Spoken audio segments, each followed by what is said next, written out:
ॐ भूर्भुवः स्वः तत्सवितुर्वरेण्यं भर्गो देवस्य धीमहि धियो यो नः प्रचोदयात् ॐ शान्ति शान्ति शान्तिः Om Sai Ram. My dear Sai devotees, today, with the permission of Bhagwan Sri Sathya Sai Baba, I am starting a new series of videos on the Sai Gita. That is a very good collection of divine teachings by Sathya Sai Baba. I will start from the first part of Sai Gita, that is path of devotion. This is the first part. It is in three parts. First part is path of devotion. Second part is path of wisdom. And third part is path of action. So I will start from the first, that is path of devotion, and also prior to that, how this Gita came into existence. That is a very interesting story behind the existence of this Sai Gita. This is written by Mr. Ducker. So I start on Sai. I would I would like to give you, dear reader, some background on how this book came about. In August and September of 1984, there were extensive riots in South India. There were shootings not far from Sai Baba's ashram, and the ashram gates were locked. Armed soldiers were patrolling outside and escorting the college students into the ashram for the evening meetings. For 34 days, during the height of tension, Sai Baba spoke in daily discourses to the students on the Gita. He spoke in Telugu, his native language. These talks form the chapters of this book. Mr. Tucker says, I was living in Baba's ashram at the time and teaching in his university. With Baba's permission, I used these powerful Gita teachings over the years as the basis for my scheduled talks to visitors who came to the ashram from all over the world. It has been my good fortune to work with this material now for almost 9 years. Every moment spent on it has brought new light and depth of understanding, and as happened to many others, these teachings have unalterably transformed my life. 5 years ago, I had the chance to publish this Gita in India from the edited translations of Baba's talks. 12,000 copies in English were printed and distributed, and translations were published in a number of European and Asian languages. The original manuscript was presented to Sai Baba on the stage of the auditorium during the Christmas function in 1987, and he graciously blessed it and signed the title page. That work contained extensive Sanskrit phrases and references to traditional Indian themes which were familiar to Indian devotees. In the intervening years, the Indian English edition has gone out of print, with the intention of making these teachings widely available without need for the reader to have an extensive background in Sanskrit or Indian philosophy or prior knowledge of the characters and stories that fill Baba's talks. This book was prepared in the present edition.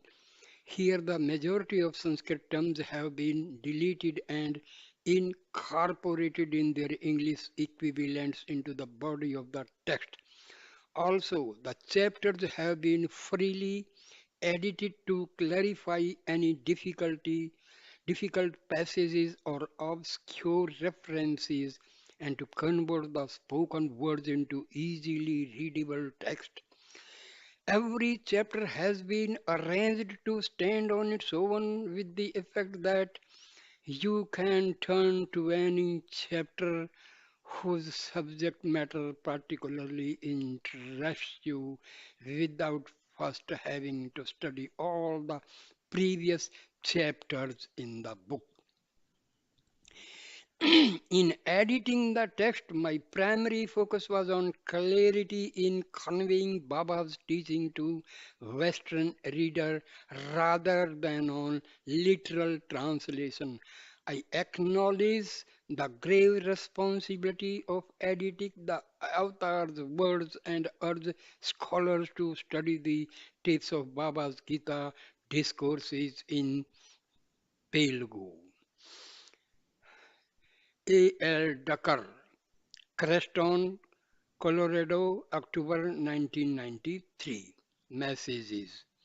Suppose you are asked, who created all this multiplicity in the world? Who is responsible for all this variety?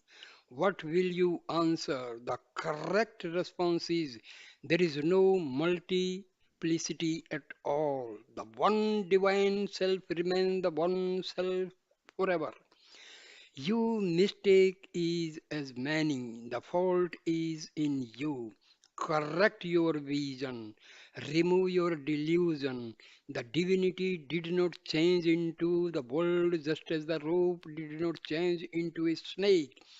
In the dark, you mistook the rope to be a snake, but it remains a rope. So also the divine self remains the divine self, though your ignorance of this fact makes you see it as world.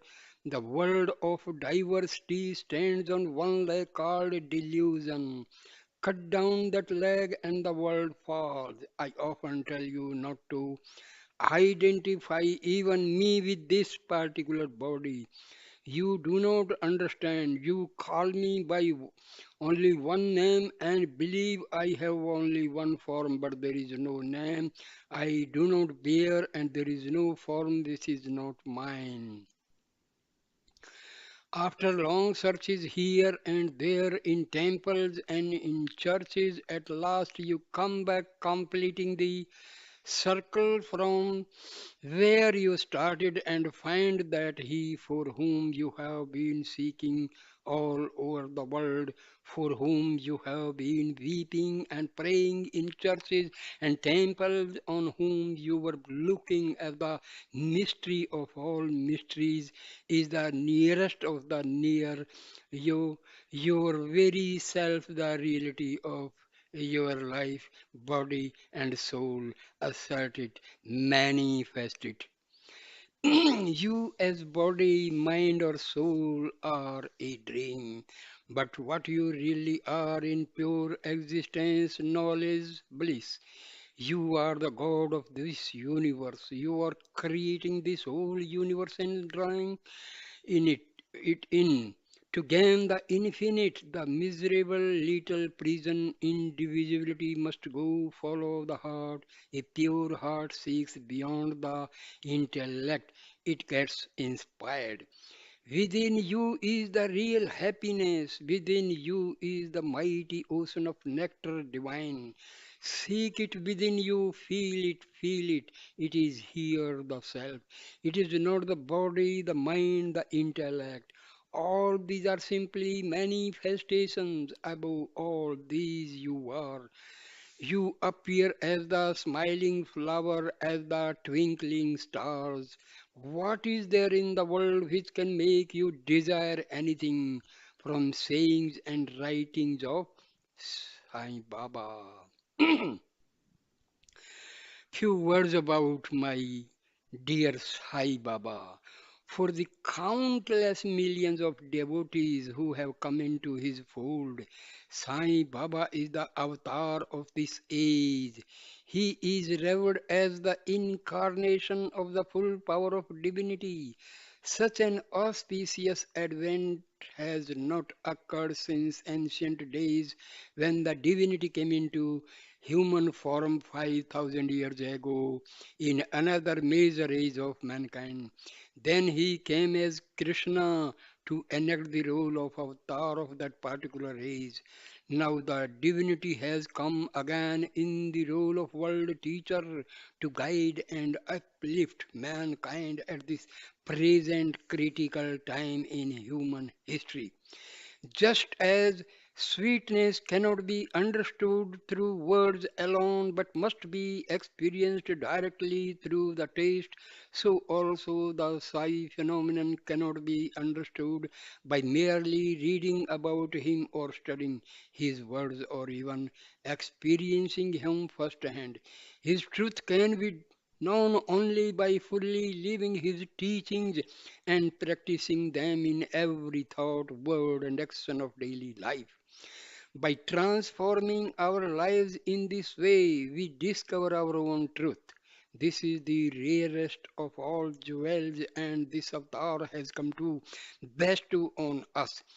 It is the deeper message of the mission for which he has incarnated, namely that the divinity appears among us in order to remind us of our divinity. I know who I am, he says. I have come to help you to realize who you are. In a sense, we are no less than He. We are God incarnate. That is the principal teaching of His Gita. He has come as a guide to help us realize our truth and return mankind to its divine source.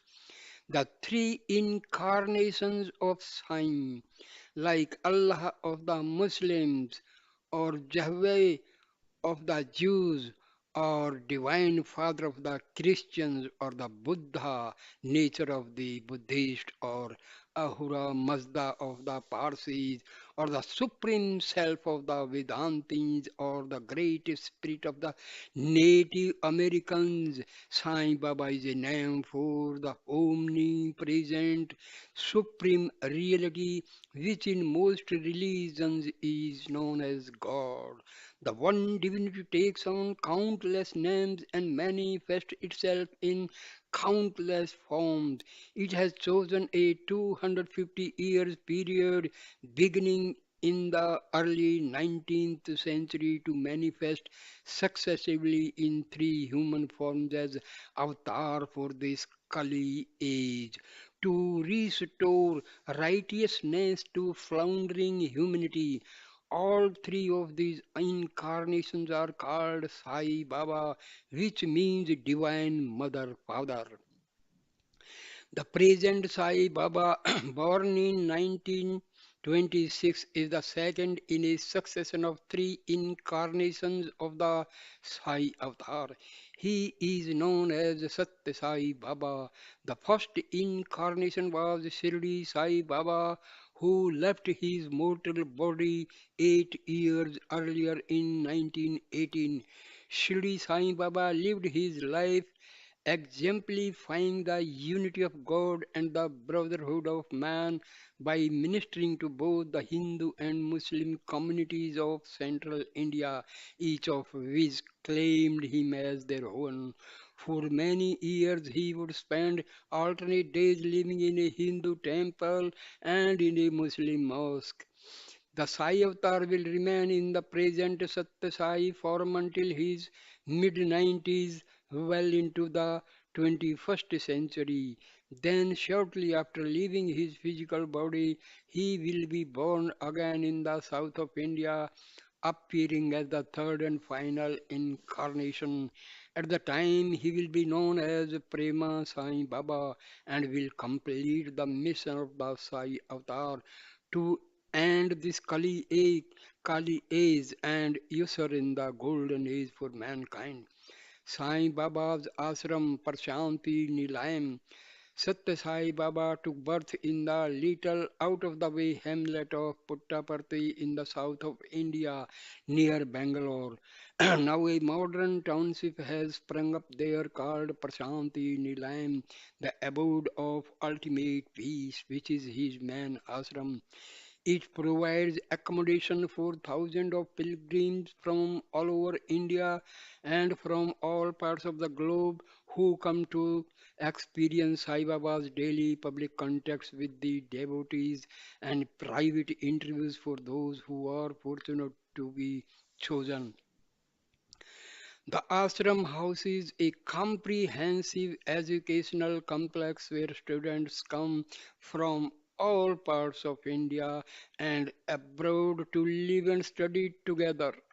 Small children can come into the residential program starting at the age of 5 in the primary school, then go on to the high school, college, and university levels, and finally on to the postgraduate and doctoral levels to complete their education 20 years later. The Sai educational system with campuses in various states of India is wholly non denominational and completely cost free. All the educational cost for thousands of students are borne directly by the Sathya Sai Baba Trust. Also at Prashanti Nilayam is the central headquarters for the worldwide network of science service organizations engaged in a wide range of community service projects and in bringing educational in human values into government and private school system throughout the world. Recently, the largest specialty hospital in Asia was inaugurated inaugurated at the ashram. Here, patients, no matter how poor, can come from all over the globe for open heart surgery. They stay at the hospital with no charge for doctors, medicine, hospital service, food, or room. Sai Baba, the human being and the God man. The hub of all this activity is Sai Baba, who from his earliest days has attracted large number of people to him through his unique personal presence.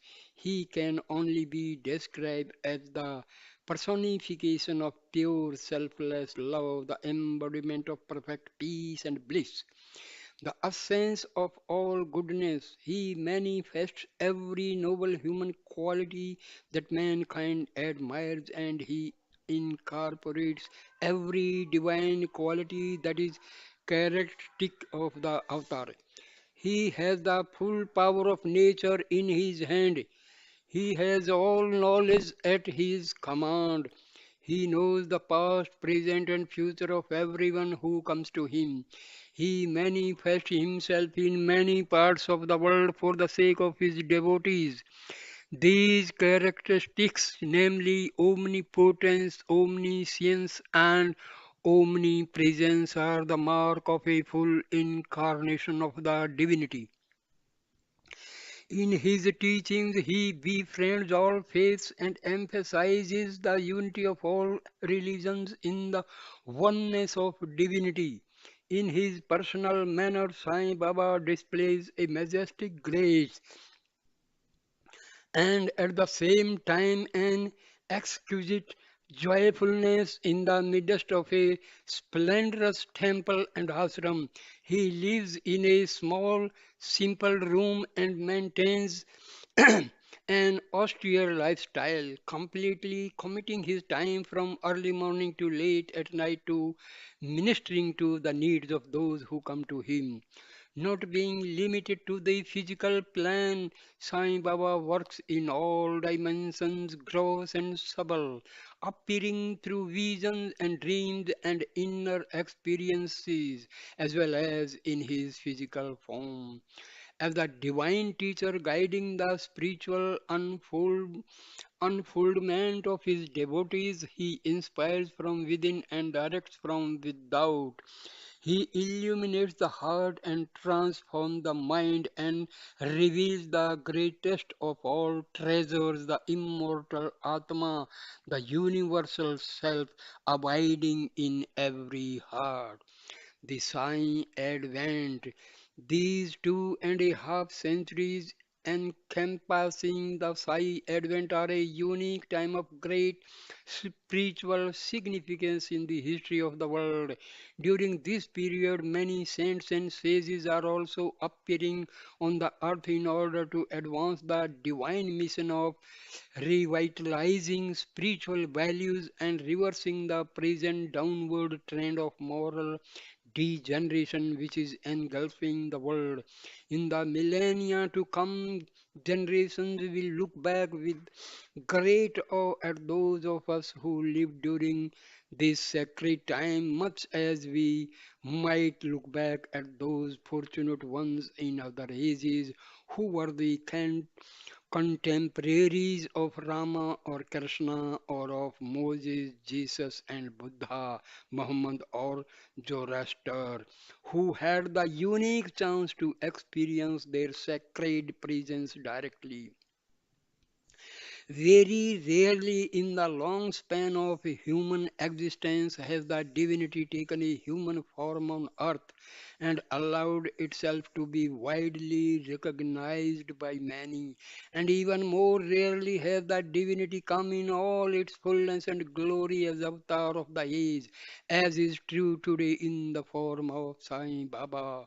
Now, the full power of God can be directly approached and experienced by all, and his teachings, which have the authority of the source of all wisdom, can be understood by everyone, for he speaks to us in the language and the idiom of our present time.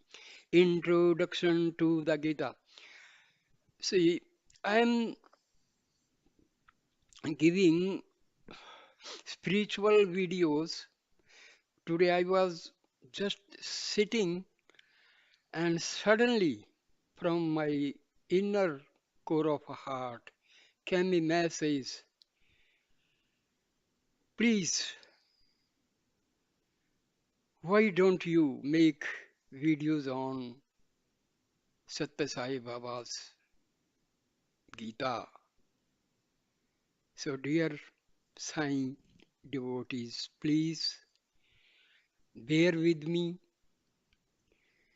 and try to listen carefully. Now, I'm starting the introduction to the Gita. Gita means song, but the Gita is no ordinary song. It is the divine song of emancipation. It is given by God to free us of the illusions that have kept us bound. The Gita celebrates our highest truth, the Atma. Atma means self, but Atma also means God. Atma is our God self, our true self. And since God is always one, Atma is the one true self of everyone and everything. Illusion makes it appear as the many. Our destiny is to dispel the clouds of illusion so that our truth is revealed and the Atma is realized. That is self knowledge.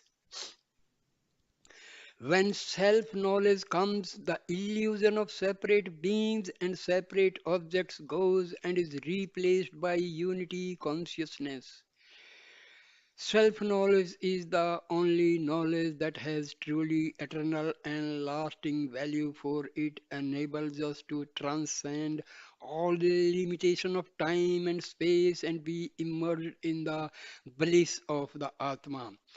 See, we use the terms self consciousness, Atma, soul.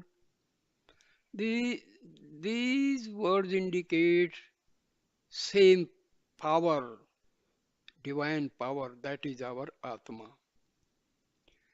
We call it self, Atma, soul. So all indicates that is our reality, our real nature. Atma is omniscient, omnipresent, omnipotent. Atma is ajanma, azar, amar. Atma does not take birth, does not die. It is forever. Atma and God, there is no difference. Atma lives in our spiritual heart. Atma is infinite. That spiritual heart is nothing but Atma only. So Atma is infinite, God is infinite, Hriday is infinite. So these terms indicate the same omnipotent power.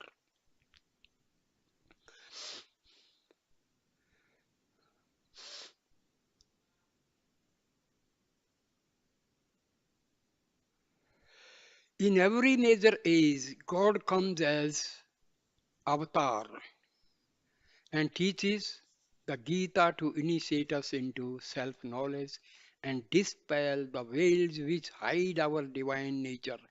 5,000 years ago, God came as Krishna to render the song of truth at a time of great moral decline. At the time, he gave the Gita in order to rescue Arjuna and through him all of mankind from the fog of illusion and attachment.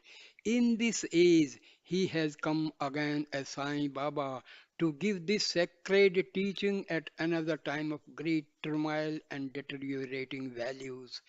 The malady he is treating is the same, and the remedy he prescribes is also the same, stemming from the same ancient wisdom. But being the very source of eternal wisdom, he knows how to transmit it in a way which makes it come alive today and be meaningful in this present age. In his Gita teachings, Baba shows us how to transcend the false perception of our senses and mind, which constantly support the illusion of separate existence. Step by step, he directs us into the inner path to discover who we truly are. When all illusion is stripped away, we realize that we are not these bodies and the personalities. We are not separate being individualized into name and form. The truth is, and he emphasized it over and over again, that we are not different from God. Our unchanging reality, which was the same before we took on the limitation of these bodies, and which is the same after we let go of this body, is the one divine self, the Atma. Inexplicably, Atma has become cloaked with the changing names and forms which make up the covering veil of Maya or illusion. But under the layers of obscuration hidden from view, Atma shines in everyone as the unwearying radiations of divine light. Dear Sai devotees, you read books by Paramhansa Ramakrishna, Vivekananda, Maharishi, Ramana. You read Upanishads, you read Vedas, you read six darshanas. Truth is only one.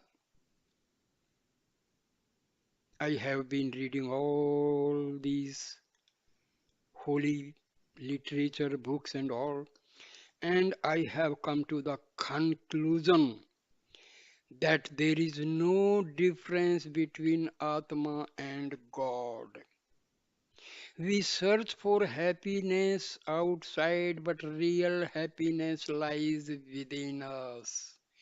Our Atma is nothing but the eternal bliss and everlasting peace. You read any holy book of Hinduism, you will find Atma and Paramatma. There is no difference.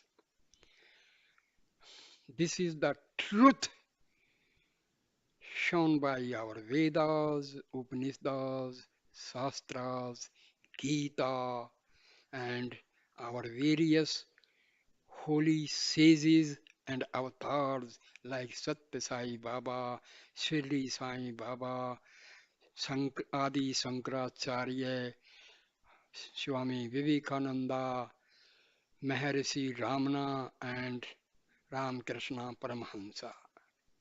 So this is the beauty. Names are different, forms are different, times are different, but the theme is the same. Atma, Atma, Atma, Atma and Paramatma. Same. No difference at all. This is the gist, and I will make videos on whole Gita. You will find this truth that Atma, just realize this Atma, you will have the eternal peace and bliss. Leaving aside everything, just concentrate and contemplate on Atma, Atma, Atma.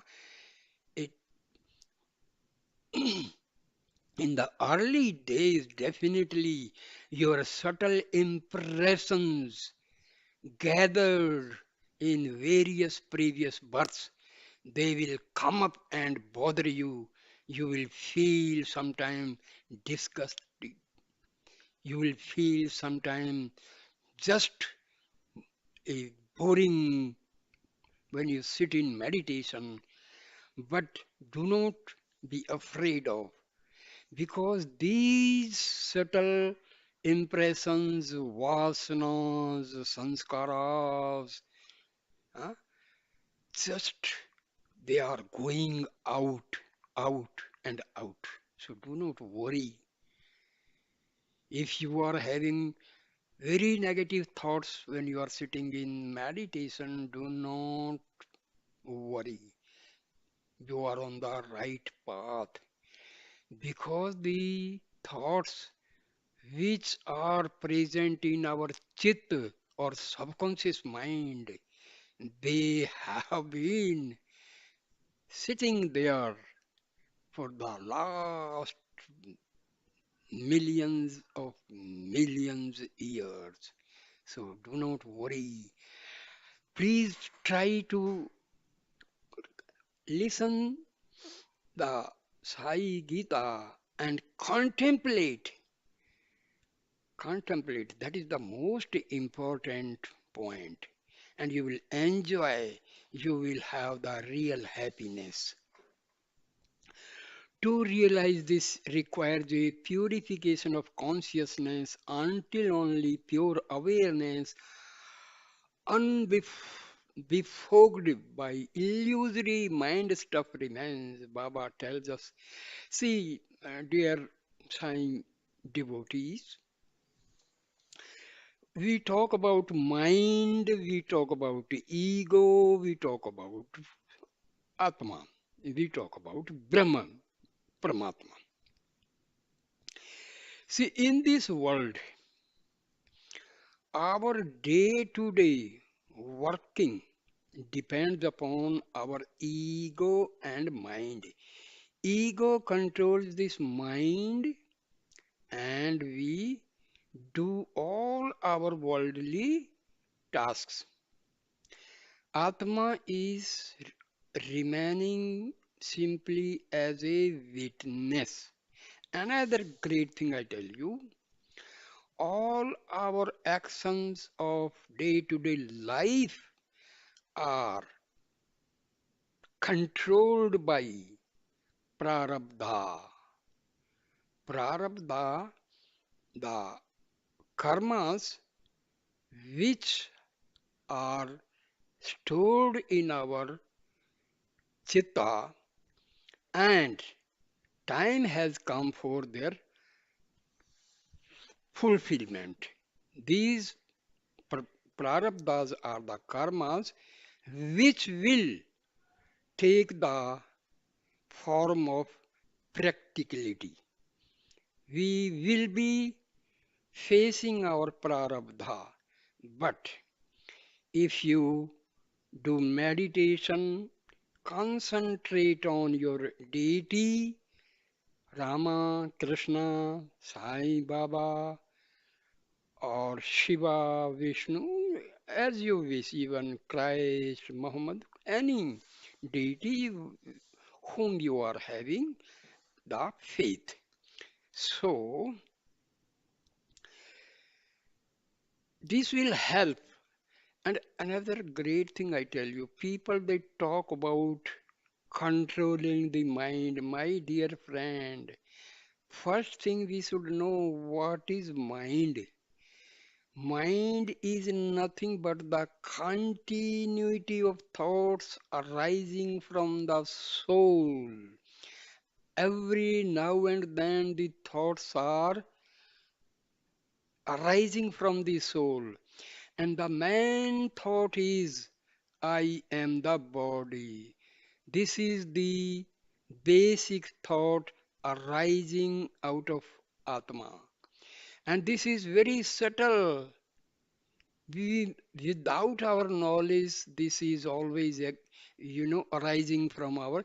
All other thoughts, they follow this basic thought. I am the body is the first thought, and rest all thoughts follow this basic thought. So, our mind is a temporary phenomenon. In actuality, it does not exist at all. And it is, you can say, the part of Atma.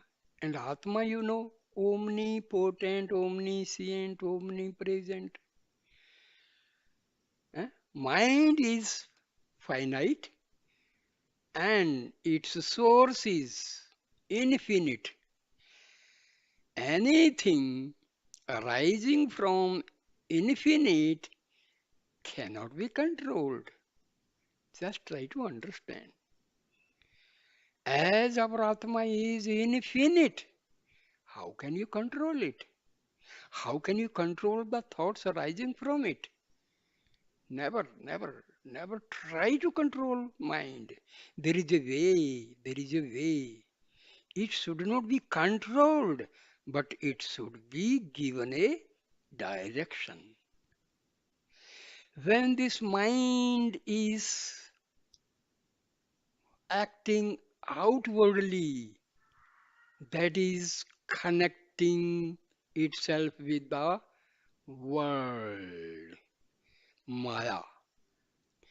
If you change its direction to interior of ourself, to the spiritual heart, or to our Atma, a time will come you will feel completely silent.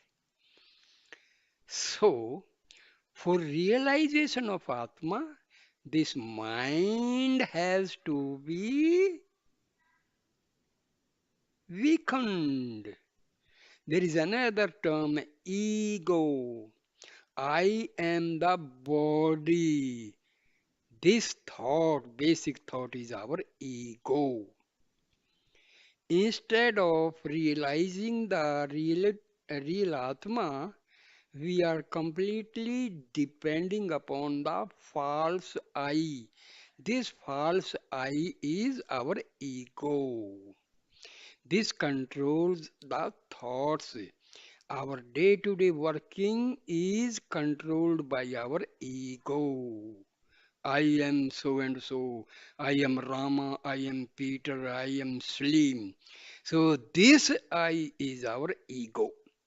And this is acting as a veil for our Atma. Mind and ego, they are acting as veil. They are covering the reality of every human being.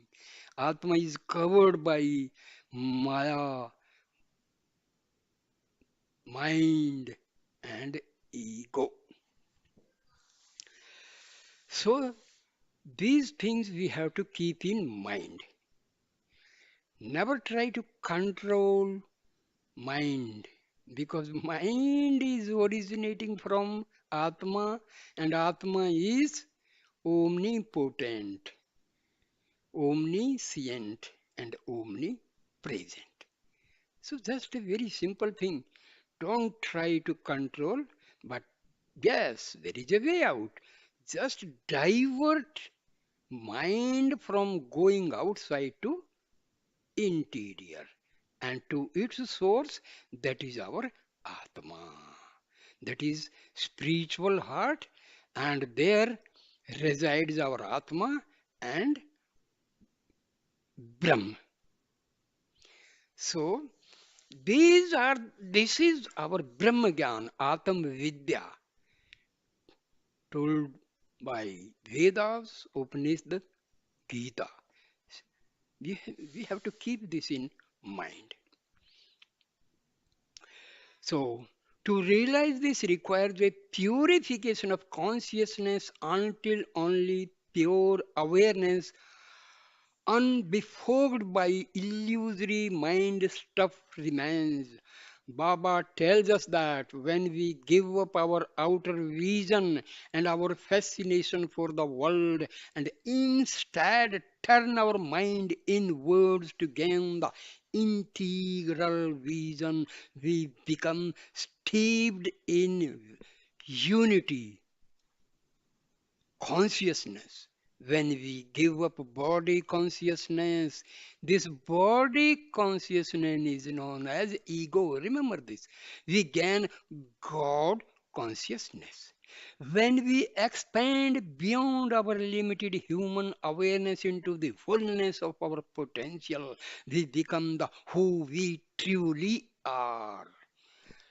We transcend the illusion of separation of God, man, and world and merge into the one divine principle. That is the essential teaching of the Gita. So, this is the basic thing. Do not give freedom to your ego and mind. Just divert them to go to their source, that is Atma. So when we meditate, that should be our effort. Divert the mind and ego backward, inward to the source of these two entities. Mind is insentient, ego is insentient, Atma is the only Chetan element. Chetana, that is sentient, sentient, living, rest everything. Our whole body is insentient, non-living, including your. Now, another great thing I tell you, prana. Prana is completely the ethereal space into this universe is filled with prana. Especially this prana is in the solar system. Gayatri, sun is the god for Gayatri. Svita we call. Svita is nothing but divine sun. And energy emitted by the sun is prana shakti, which is most essential. See, this prana in our body is originating from the soul. Remember this. This this is very, very important point. When we say no, a person dies, a pran has gone. Pran and Atma is inseparable. Pran remains till there is Atma. Atma remains inside our body till there is prana. Both exist together. So these things we have to keep in mind. Our see Brahma Vidya of Hinduism is the most easiest provided it should be understood in the correct way. That is the because in our Upanishad, our this all holy books, our sages, they used to have some sort of examples, analogy. So in Sanskrit or Hindi, we call it as alankar, just for making the other people understand the facts, So they take the help of some examples. Now, take for example, Shiv and Parvati. Example. Actually, when there is Kundalini is rising, so this Kundalini is known as Chitta Shakti or Parvati, and God is known as Shiva, Vishnu or Brahma. So when the person is having his Kundalini Jagran, eh, the Kundalini is activated. So this Chitta Shakti from the Mula Adhar passing through Swadhisthana Chakra, Manipur Chakra, Anahata Chakra, Visuddhi Chakra, Ajna Chakra, and Sahasrar. So, when it reaches Sahasrar, what does it mean? The Parvati is meeting Shiva. Atma and God are merging together. So these are, alankari type of, understanding. But people, they you create stories and stories and stories. That is the problem. Very simple thing is misunderstood, and we just suppose you want to go to a destination in the north direction and you start walking towards the south. More and more you go to the south, more and more you are going away from your destination. That is the main problem. You have to execute the knowledge. Read Vedas, read Shastras, read Upanishads until unless you sit for meditation, have concentration, have contemplation, visualize, have affirmations. Then you will understand just by listening, hearing, nothing is going to change. Nothing is going to transform your life. Very, very simple thing. Daily sit for meditation 1 or 2 hours, definitely. Whatever you read, listen, just contemplate. Start. What is that? Who am I? Where from I have come? What is my purpose of coming to this world? What are my aims and goals in life? What I have been doing, and have I done something to achieve my goal and destination? So these things are required. Simply listening, reading, it will not help. You have to put your own effort. Even God cannot help you to realize yourself. God cannot give you liberation, my dear friend. Another great thing I tell you, do not be under a wrong impression that until unless you have a physical guru, you cannot liberate yourself, you cannot realize the self. No. See, guru means any power which takes you from darkness to light. So, my dear Sai Bhaktas, our Atma is our real Guru. Please understand. As Sai Baba used to say, I know I am God, you do not know you are God. That is the difference. So, Guru is nothing but our Atma and Paramatma.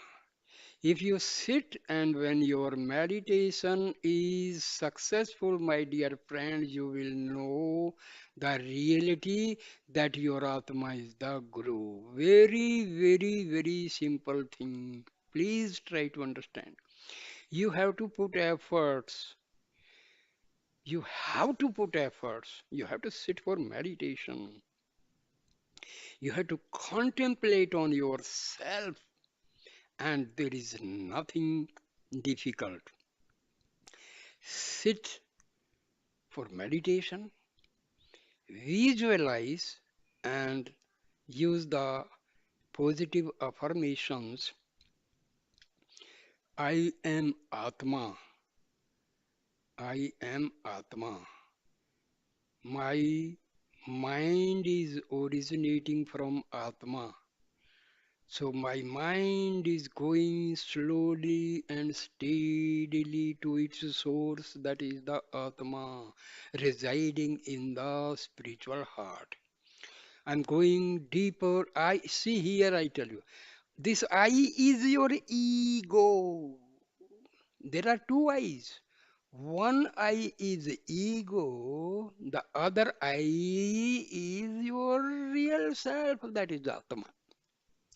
So this ego is commanding whom it is commanding? It is commanding ego, is commanding ego only. So I am going deeper, deeper, deeper and deeper, deeper and deeper, deeper and deeper to the spiritual heart. You visualize for few minutes, and I tell you, my dear friends, whatever I am telling, it is all out of my own experience, not just bookish knowledge. So after a few minutes, you will realize your thoughts are ceased to come out of Atma, and you get thoughtlessness. Another thing I tell you, we call mona, we call silence. Here also is this word silence is misunderstood. Silence does not mean you stop talking. Do not make speech. No, no, no, no. When you can stop your thoughts to come out of your Atma, that is silence. Ceasing of thoughts is known as silence, not just stopping speech. See, these are the basic things we all misunderstand, and we are just in a illusion and false. So that is only Maya. If we are taking unreality as a reality, try to understand. Taking unreality to reality, and what is unreal we say real, and what is real we take it as unreal. See, spirituality is completely subtle, no visible phenomenon. That is bit difficult. But if you have the clear conception of each and every name, every word, every sentence, every teaching, then there is no problem. So make sure your Atma is your real Guru. Real Guru. Atma is your real Guru. Your mind is temporary, non existent. Your ego is temporary, non existent, non existent completely. This is a fact. And this you can realize within a very, very short period, provided you have these facts completely in the diary of your understanding. Understand. So do not be. So you will find when we are going in various chapters of Sai Gita, you will understand what I am telling now in advance. Just why I am telling these things, because they will be acting as guiding factors. They will be guiding you. They will help you to reach the destination. So now, to realize this requires a purification of consciousness until only pure awareness, unbefogged by illusory mind stuff remains. Baba tells us that when we give up our outer vision and our fascination for the world and instead turn our mind inwards to gain the integral vision, we become steeped in unity consciousness. When we give up body consciousness, we gain God consciousness. When we expand beyond our limited human awareness into the fullness of our potential, we become a who we truly are. We transcend the illusion of separation of God, man, and world and merge into the one divine principle that is the essential teaching of the Gita. Dear friends, Sai Baba will be happy provided you follow his teachings. Please try to understand. Sai Baba will be happy if you follow his teachings. The Gita is the very heart of ancient wisdom, making of the perennial philosophy of the East. It is the basis of all spirituality. We are told that it had a profound influence on Jesus as well as on the Buddha, not to speak of the countless spiritual lights who have graced this planet in the millennia since the Gita was given by Krishna on the battlefield. The Gita has something for everyone at every level of the spiritual path. Baba talks to each of us at the level at which we are ready, paint, pointing us from the where we are to our final destination. If we incorporate this Gita into our daily lives, we will never need to read another book nor study another teaching.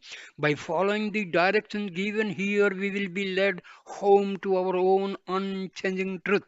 First, however, there are a number of stages we must go through. They are best spoken of in terms of yogas. The Sanskrit word yoga speaks of union, referring to union with God. See, whenever you just sit for meditation and just contemplate on Baba, contemplate on his teachings. See, most of the people they know Baba just by miracles, my dear friend. Please know Baba by his teachings. Baba will be happy. Baba will fully shower his grace provided you follow his teachings. Please try to understand. There are three principal yogas which Baba takes up here. They are Karma Yoga, the path of selfless service, Bhakti Yoga, the path of devotion, wherein we see the divinity in everything we see, and Jnana Yoga, the path of wisdom, the culmination of the spiritual journey wherein we dwell constantly on our highest truth. These yogas are the soap which purifies us and spreads away the layers of unreality that have covered the Atma. For too long, illusion, unreality have posed bizarre bizarrely but totally convincingly as the only true reality and keep the bona fide reality, the Atma, hidden. These yogas help us to unity of consciousness. To question may A question may arise as to why, when the verses of Krishna's Bhagavad Gita are freely available, Baba has elaborated this new version of Gita. Baba explains that this present age is different from Krishna's time and different from Rama's time as well.